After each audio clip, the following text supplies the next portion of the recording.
My self Monish Kumar Singh. आज हम लोग एक नए टॉपिक के साथ हैं, दैट इज ऑस्मोसिस। पिछले क्लास में हम लोग ने डिफ्यूजन के बारे में पढ़ा था, डिफ्यूजन का डेफिनेशन, उसके एग्जांपल्स, डिफ्यूजन के types, factor affecting the rate of diffusion. आज हम लोग पढ़ेंगे ऑस्मोसिस के बारे में। ऑस्मोसिस को डिफाइन किया जाता है, it is a special type of diffusion where only solvent molecule और water molecule moves from their high concentration to their low concentration। यानी ऑस्मोसिस में सॉल्वेंट या वाटर के मॉलिक्यूल अपने हाई कंसंट्रेशन से लो कंसंट्रेशन की तरफ मूव करते हैं।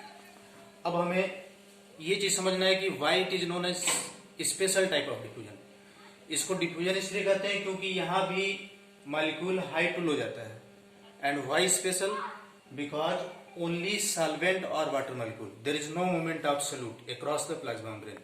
That's why it is known as special type of diffusion, where only solvent or water molecule moves from their high concentration to their low concentration.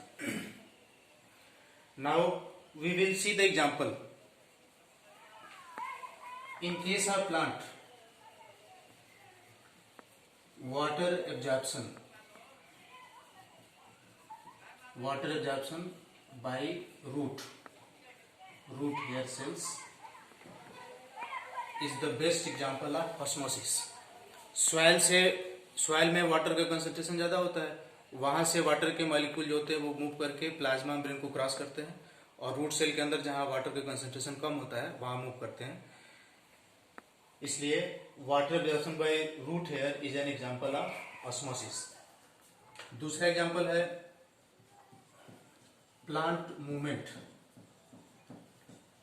Plant movement का सबसे example जैसे छुई मुई के पौधे में देखते हैं हम लोग, जैसे माइमोसा पुदिका में, जहां टर्गर प्रेशर चेंज होता है और प्लांट में मूवमेंट होता है, ये भी ऑस्मोसिस का एग्जांपल है। और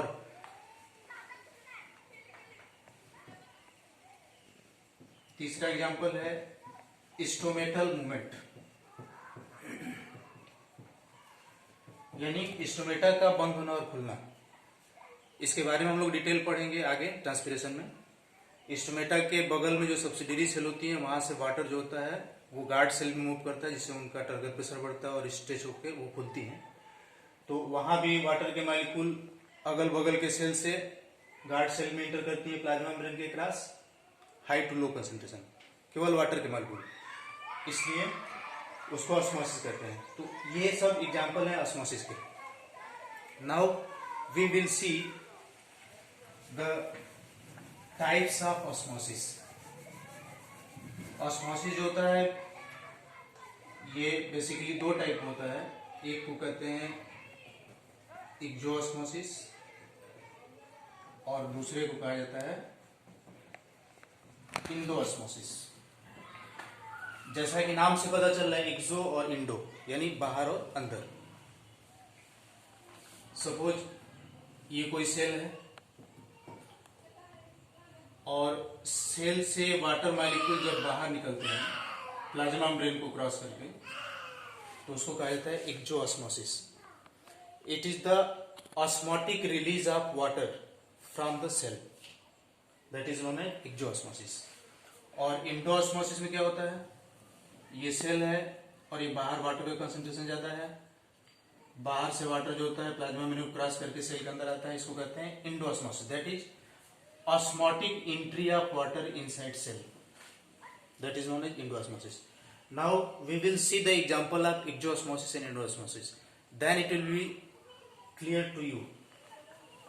एक्सोऑस्मोसिस का एग्जांपल है, जैसे आप नमक या चीनी का गाढ़ा घोल बना लीजिए, इसका कंसंट्रेशन जो है बहुत हाई होगा, और इसमें आप ग्रेप को डाल दीजिए, ग्रेप अंगूर को डाल दीजिए।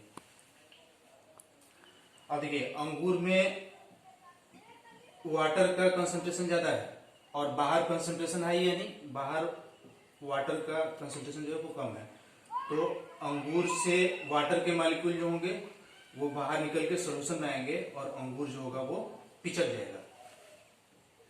Shrinkage of grapes in high salt और sugar concentration is an example of osmosis.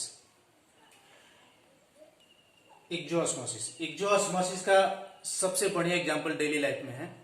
जैसे हम लोग अचार बनाते हैं, तो अचार बनाते समय हम उसमें नमक डालते हैं, तेल डालते हैं, हल्दी डालते हैं, एक्सेट्रा एक्सेट्रा। तो जब ये सारी चीजें डालते हैं तो अचार के जस्ट बाहर सोल्यूशन का कंसंट्रेशन हाई हो जाता है, जिससे अचार में जो एक्स्ट्रा मॉइस्चर होता है वो इक्जोऑस्मोसिस के द्वारा बाहर निकल जाता है। मोरओवर, अचार के ऊपर अगर कोई बैक्टीरियल सेल या फंगल सेल होगा तो उनका भी साथ में इक्जोऑस्मोसिस हो जाता है।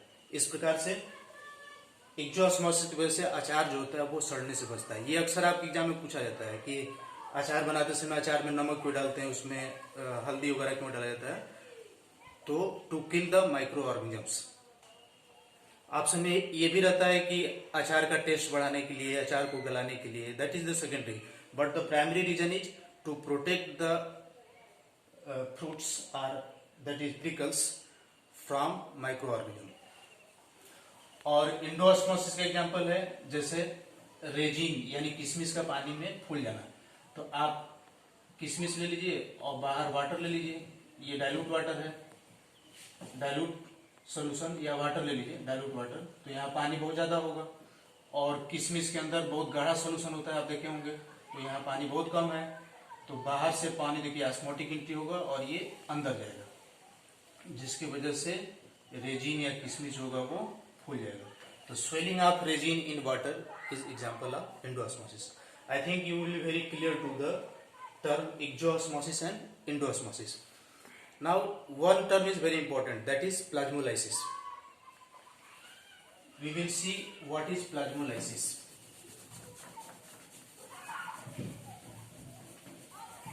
आपको पता है कि सॉल्यूशन जो होता है वो तीन टाइप का होता है, आइसोटॉनिक, हाइपोटॉनिक और हाइपरटॉनिक। यहां हम बात करेंगे हाइपरटॉनिक सॉल्यूशन की। सपोज अगर ये एक सॉल्यूशन है जिसका कंसंट्रेशन 10 मोलर है और दूसरे का कंसंट्रेशन 20 मोलर है, तो जो 20 मोलर का होगा उसको आप कहेंगे हाइपरटॉनिक। ये हाइपरटॉनिक सॉल्यूशन है। अब सपोज करिए अगर किसी सेल को आप हाइपरटॉनिक सॉल्यूशन में डाल देंगे, हाइपरटॉनिक जिसका कंसंट्रेशन बहुत ज्यादा है, सेल को हमने डाल दिया इसमें। अब बाहर जो है यहाँ पानी कम है और सेल के अंदर पानी क्या है वो ज्यादा है, in comparison to the solution. Cell के अंदर पानी कम होगा। अब क्या होगा, water will move from their high concentration to low concentration, बाहर निकलना शुरू होगा और इसको कहेंगे इक्जोऑस्मोसिस। इक्जोऑस्मोसिस करेंगे तो सेल का साइज जो होगा वो डिक्रीज करेगा और इसका जो प्लाज्मा मेम्ब्रेन होगा वो सेल वॉल को छोड़ने लगेगा। That is known as plasmolysis.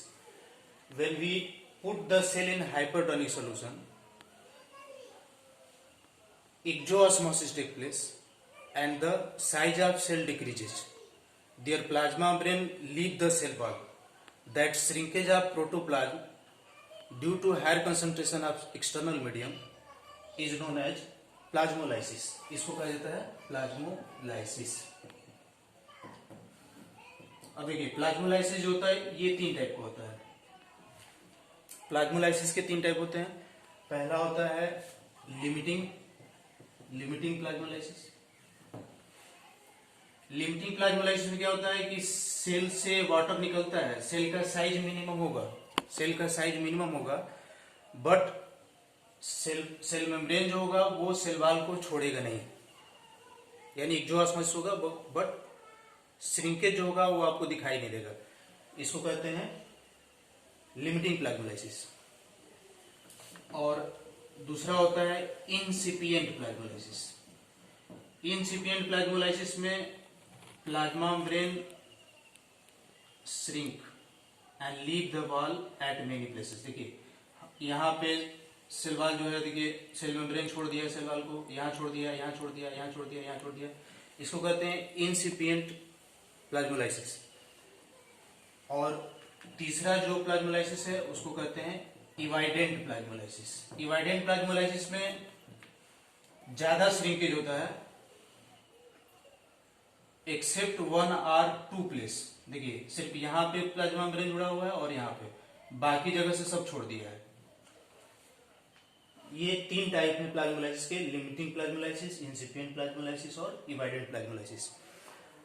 आपको फिगर ऐसे करके पूछे ए, बी और ए, सी, पूछे कि ये जो 3 कंडीशन है इनमें सबसे ज्यादा हाइपरटोनिक सोल्यूशन कौन सा रहा होगा जिसमें श्रिंकेज ज्यादा हुआ होगा। तो आप देख के बता सकते हैं कि सबसे ज्यादा प्लाज्मोलाइसिस यहाँ हुआ है, सबसे ज्यादा श्रिंकेज हुआ है, यानी इस सेल को इन दोनों के कंपेरिजन में ज्यादा हाइपरटोनिक सोल्यूशन में रखा गया होगा, इसलिए यहाँ पे श्रिंकेज ज्यादा है।